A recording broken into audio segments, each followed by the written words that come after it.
So thank you for the introduction. I'm going to just give a quick overview of the SureChEMBL system, what it is, where it came from, SureChem.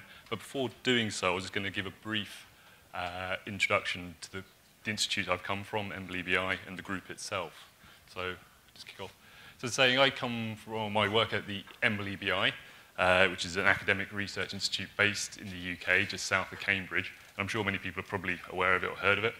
But it's primarily responsible for, its mission statement is creating data and releasing these data sets to the life science communities. So people are probably familiar with the gene and genomes type resources we make available via Ensemble. We also make data available in the fields of protein via UniProts and annotations from PFAM, gene expression data through ArrayExpress, literature services via PubMed, reaction and pathway information through Reactome and Intact, systems biology, and molecular structure through the PDBE. In the last 4 to 5 years, there's been sort of filling in a space which was missing from this picture, which is the chemical biology section. So originally there was the KEBI group, focused on ontologies, and in the last 5 years, the introduction of the ChEMBL group, to which I belong, which is the extraction of SAR data from the literature. So just a bit more background on us, the ChEMBL group. So what exactly do? We take data from the scientific literature, primarily journals such as JMedChem, and extract out the SAR data itself. So what does this involve? So primarily, we have manual curators that identify the targets. Targets can be things anything from protein sequences, proteins, cell lines, organisms. They also identify the molecules, represent these structures and draw these out for us, and also pull out the bioactivity data, which links these two things together. And all this information comes together and creates the basis of the ChEMBL database, which we make available to the research community. And on top of this, we build numerous portals and interface, write papers, and so do other people as well. So this is our background and what we do in the group. So this now sort of moves us on to the patent data. And it's a question we quite often get asked through sort of various research, training, outreach, and industry program activities, is do we include patent data in the ChEMBL database? And the short answer to that is no, we don't at the moment.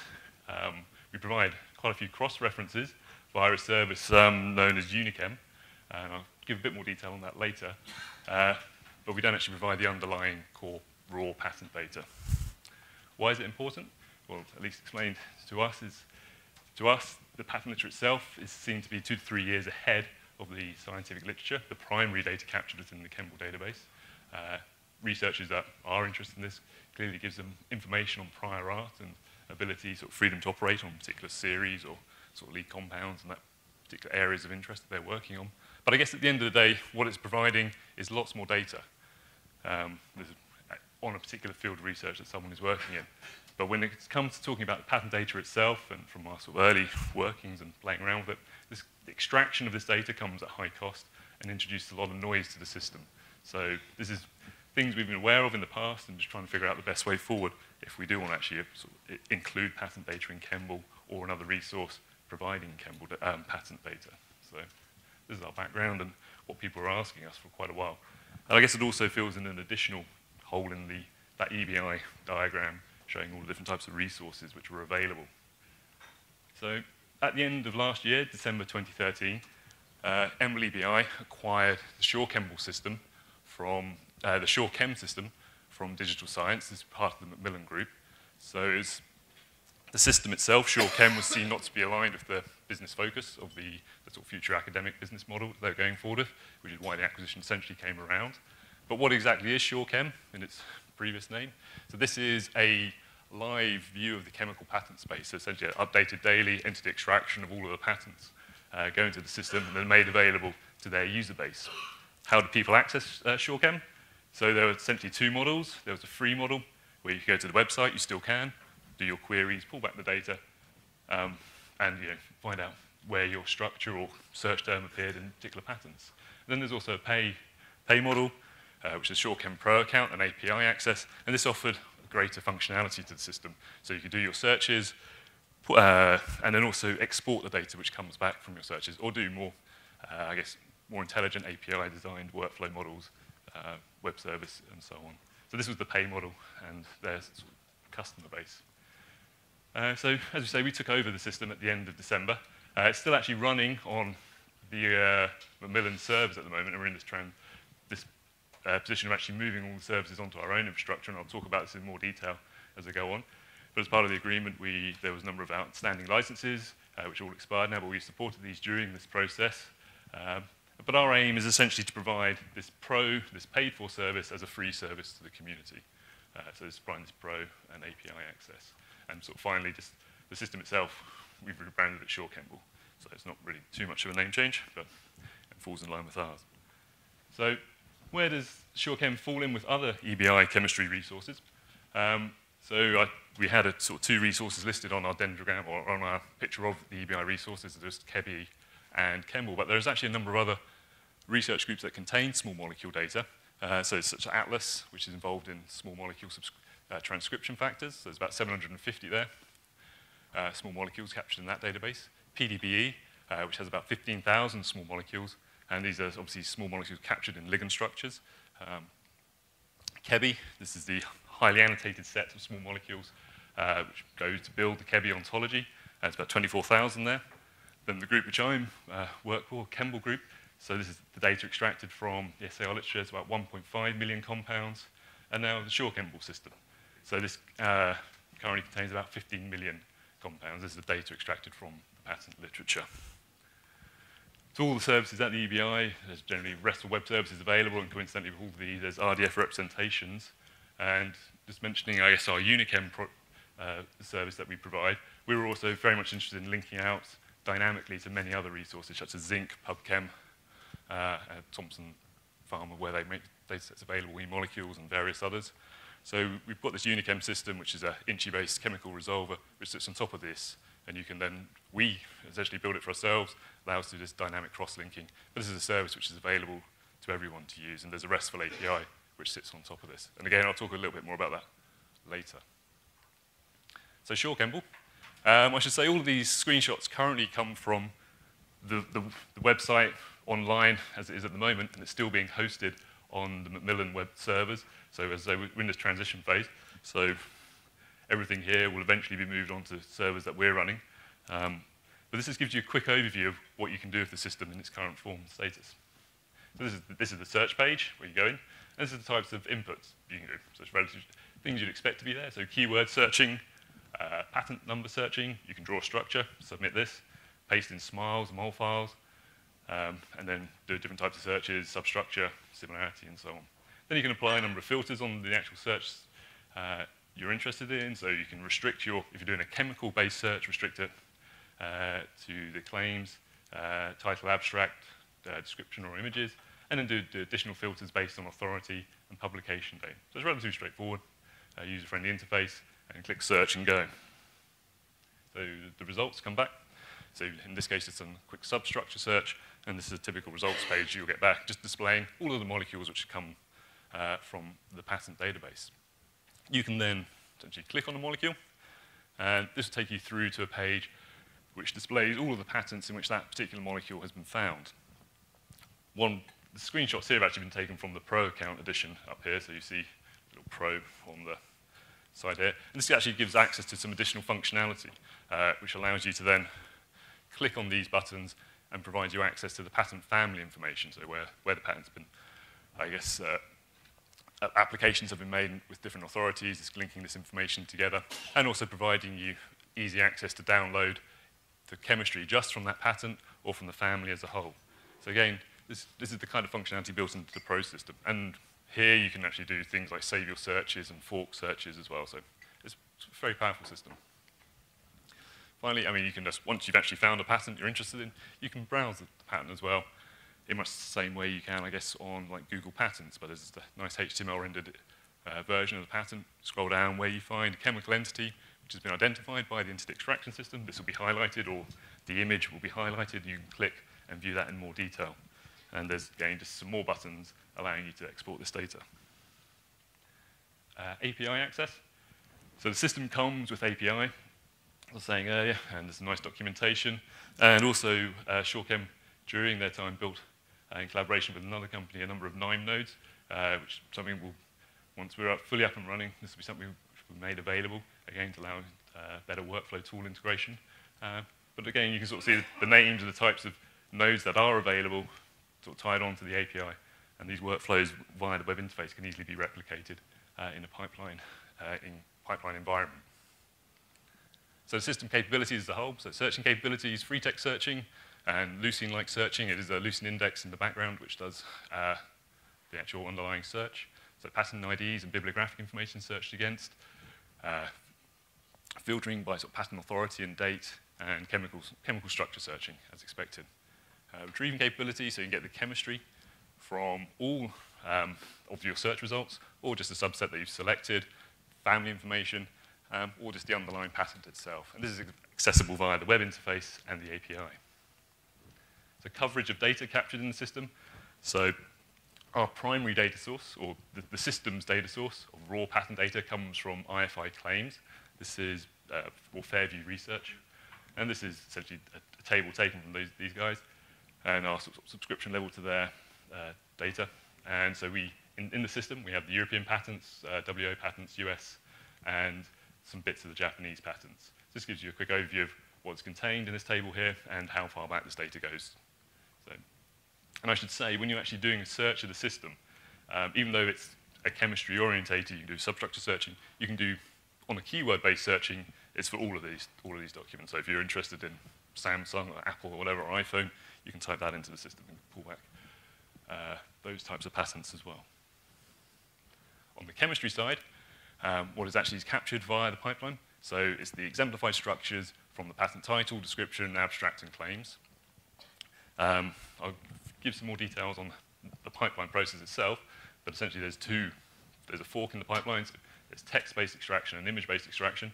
The text-based extraction goes back to 1976, and currently the images-based extraction goes back to 2007. I'm also, some people are probably aware, if you're involved in looking at patents, is the USPTO. They also provide complex work units with the patent data, and this has been since the early 2000s. And these complex work units are files which provide supplementary information to the patents themselves. And these file types can be things like mol files, CDX, or sequence files. And these are also included in part of the pipeline process. So how does the pipeline work? So we have our 4 authorities coming in. And this, the entire pipeline, as I say, is running on Amazon Web Services. It goes into this primary database here, which is the third-party database we take subscription to from Fairview Research. So this provides us all the patent data in a nice standardized form. And then from here, we start extracting the data. So saying at fork, we have the initial entity recognition. So this stage, the arrow going up is going to the text recognition. And this is, again, at the core of the IP, the intellectual property of the SureChem entity extraction is the code which essentially identifies the chemical entities within the text. So, for example, long chemical name here would be picked up by the system. Then we have some OCR, which goes on this, and then a number of named structure tools, which then convert all of these names to structures, hopefully. At the same time, image structure is carried out. So the system provided by Fairview will have all the attachments and images provided nicely for us, so we can then, on a sort of separate fork, just start taking those images, PDFs, and so on, and start running these through the image to conversion software, which we use Collide in this case. And then ultimately all this data comes back together into a single database.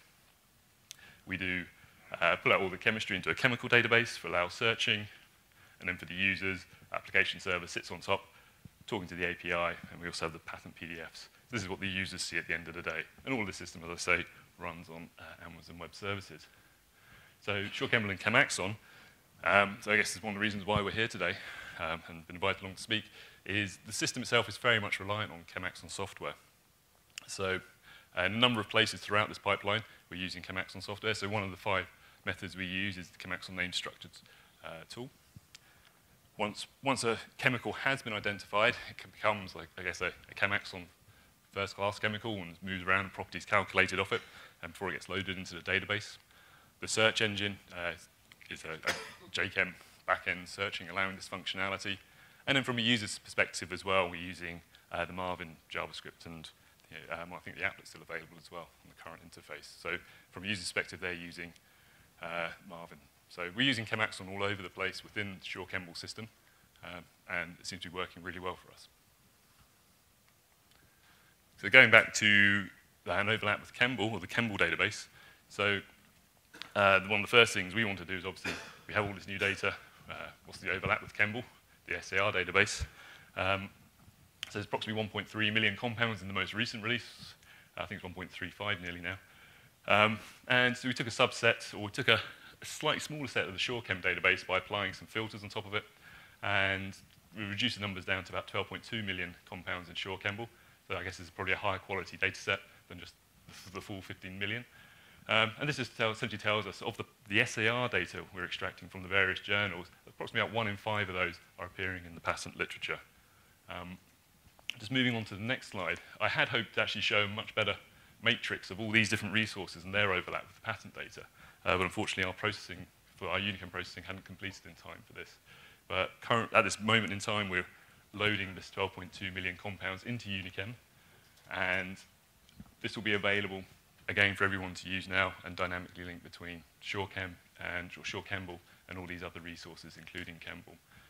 Those who have used UniChem before will notice there was a SureChem dataset of about 5 million drug-like molecules. These will be removed, and we'll then just be replacing with this set and including new ones as time goes on, as the database grows, creating regular updates. This is just an example of all these databases available in UniChem, and if you are interested, that's the URL to go to find out more information. So migration status. So I've gone over the system as a whole, how it works, the pipeline. You see, it was built at SureChem, at Digital Science, and it was optimized to run on Amazon Web Services. Currently, the time was considered a bit too high, time and cost considered too high to move away from this setup, so we're going with it, and it's proved an interesting learning experience setting this all up and duplicating a lot of what's been going on before. But our longer-term plan is to migrate this infrastructure to the EBI infrastructure, which we have available, as we have a lot of compute resources available there. It's a three-phase migration plan. So the first step was essentially to set up the access to the data, the external raw data. So from Fairview, this has been done relatively straightforward. The most complex thing so far today is the data processing pipeline, because as you can imagine, even though I had a sort of relatively straightforward workflow, that is quite a complex process. And I think it's only the last couple of weeks we've actually got this up and running ourselves now quite happily. And our next task now is the migration of the API code and web application. So this is work in process, so we've got some meetings next week with the guys at Digital Science to hopefully just kick this off and sort it out in a relatively quick fashion. So hopefully in the next month or two, this service will be running off our servers, and there'll be some announcements regarding this. Technical challenges.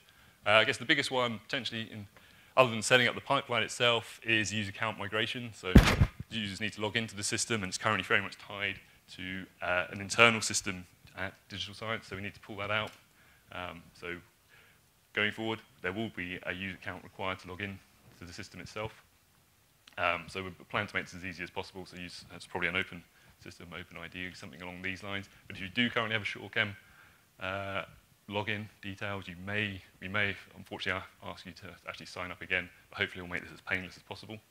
And then again, so anticipating future usage of the system. So we've had lots and lots of interest, people getting to us asking about, when will it be available, when can we start having the pro account access. So we're anticipating an increase in the usage of the system. So we're going to monitor this and just see how things go. But we may need to think about some limitations on how much access can actually end up going on the system itself. But again, this is something just to review and plan for in the future. So again, for the future, what are our long-term plans for SureChem, SureChEMBL?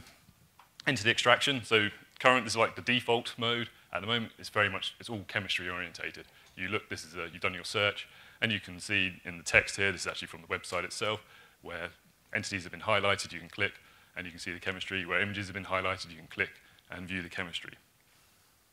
So our longer-term plans are enhanced entity extraction. So as you saw, we had many resources at the EBI, and we're keen to start highlighting up these types of entities as well within the patent literature. So proteins, diseases, cell lines, assays. And built off this will be things which we use currently internally, Kemble dictionaries and others in the group, and also mapping to ontologies and semantic tagging up of this data. We also plan to pull out the sequence data, protein and biotherapeutic, and allow users to do sequence-based searches against the patents. And then also improve the cross-referencing. So it's quite minimal at the moment. We can quickly enhance this with UniChem, but then also tag up common identifiers such as ChEBI, Kemble, PubChem, UniProp. And already we're finding, it's quite nice to see like Kemble identifiers appearing in the patent literature, which is it's quite interesting from our perspective. Even longer term plans, so bioactivity data extraction. This is, when we presented this to anyone, this is one of the first things they ask. So you're the Kemble database, you produce SAR data, is there going to be bioactivity data extraction happening? Well, at the moment, no, it won't be, but we're interested to find out if it is possible. But the data's there, and it's very much Kemble-like, and I'm sure if you've seen the patents, you'll be familiar with this sort of semi-quantitative data that is available. So there's compound information available, there's protein, there's target assay information available, and there's the bioactivity data. It's complicated. In this particular case here, it's making all these links together it's achievable. We've seen software that can do it, but on large scale, longer term, we'll figure out if this is possible. Marcuse structure extraction. Again, this is probably the second question we get asked. Currently, this is not available. Can't do this. And it's really complicated. And we've seen loads of talks, and I've had loads of discussions with people in the last day or two about this. And from our perspective, I wonder if it is actually ultimately possible or not. But just taking one simple example of a couple of bits of text and this one image from a patent, and just all the cross-reactivity that goes on with variables within this particular structure. We have R groups linked from the text to the structure, then R groups within R groups, and then these homology groups as well within the R groups. So this is a really, really complicated problem. And again, we're just going to be monitoring what is going on out there and see what happens. So, but this is something we would like to tackle at a later stage. Image processing, this is something we're going to fill in, backfill. So currently it goes back to 2007. We'll go back as far as we can, essentially. So the system, again, is currently set up to run on Amazon, and we've found some neat ways just to lower the actual cost by using their spot instances and just run this off in the background and process all the data. And we've seen some very, very, even lower pricing than this now just to actually run this. So this will be something that we fill in over the next, I guess, a couple of years, actually, as we get the system going, processing all of this image data that is still available for us.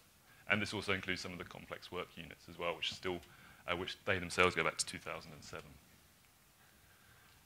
Image processing, so internally we actually do quite a bit of this work already with some curation systems that we build for Kemble. So we hope to improve the system by adding some of our own knowledge to it. So the system currently uses Clyde. We can introduce additional software such as Osra or Amigo to this. And we've sort of developed tools to help these types of processes along. So for example, we see like large bits of text from various tables where it's almost impossible. You feed, it's quite hard to see, I guess, all these molecules to one of these bits of software. It's unlikely to do a good job. So we're sort of developing things to do segmentation, to break these binary objects up in the PDFs to smaller ones, and then submit these, and these produce a higher success rate when doing this image conversion. We're also, the Kemble Group's very heavily involved in the OpenFacts project.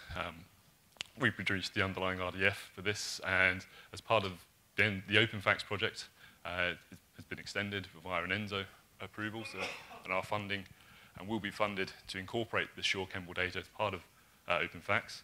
And this is unlikely to include like an RDF conversion of the data, target indexing, and API, specific API deployment for OpenFacts. So any RDF we do generate will be also made available via our EBI RDF project at the EBI.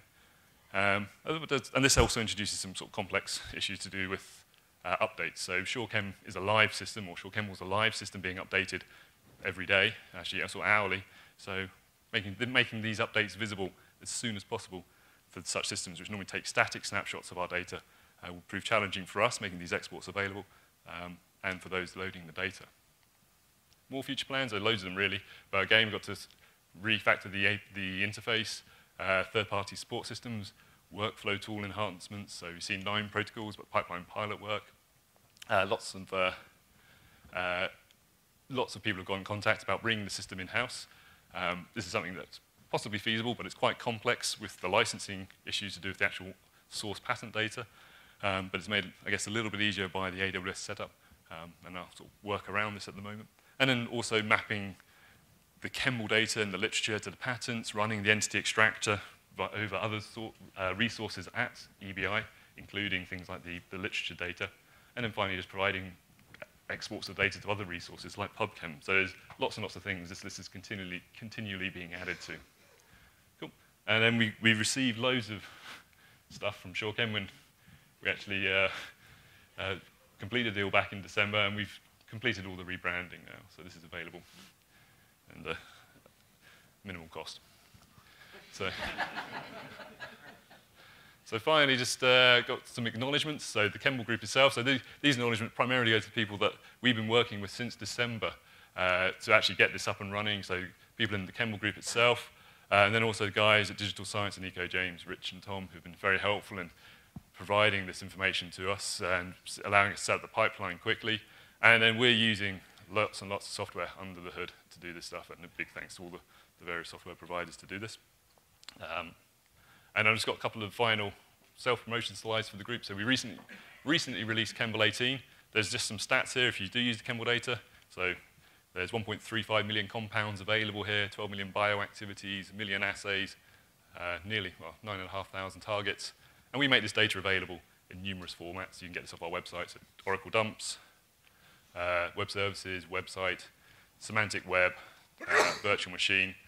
And then just a quick, so this virtual machine, which is something we're updating in the very near future. So if you're interested in these sort of local deployments of the Kemble database on a Postgres on your desktop, this is now available. So you can run this, the Kemble Web Services, a web interface, an SQL console to the database, details on KNIME integration.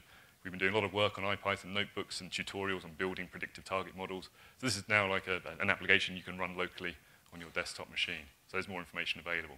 That was just the end of the promotion for some other little bits and bobs. And that's the end of my talk as well. So